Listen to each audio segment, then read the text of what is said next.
Right. Gafoor గారు, దీంట్లో నిరుద్యోగులకు సంబంధించిన పరిస్థితి ఎలా అనిపించింది బడ్జెట్ లో? ఏం లేదు కదా ఎంప్లాయ్మెంట్ ఇవ్వాలి లేదా నిరుద్యోగులకు ఇవ్వాలి, ఇది జనరల్ గా డిమాండ్. ఉద్యోగాలు ఇవ్వని ఇస్తామన్నది కాదు, డిమాండ్ కూడా కాదు, ఇస్తామని హామీ అది. మరి నిరుద్యోగ వృత్తి టు బిగిన్ విత్ ఏదో చేయాలి. అయితే ఇప్పుడు అచ్చెన్నాయుడు కూడా చెప్పారు, రాష్ట్రాన్ని అమ్మేయాల్సిందే.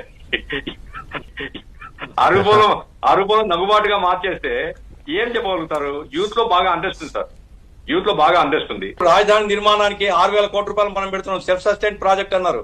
6,000 కోట్ల రూపాయలు బడ్జెట్ లో ఎందుకు కేటాయిస్తున్నారు? What are you talking? ఈ బడ్జెట్ లో రాయలసీమకు సంబంధించి ఏమంటున్నా అంటే, పయ్యావుల కేశం ఆయన రాయలసీమ వాడే, చంద్రబాబు నాయుడు గారు రాయలసీమ వాళ్ళే.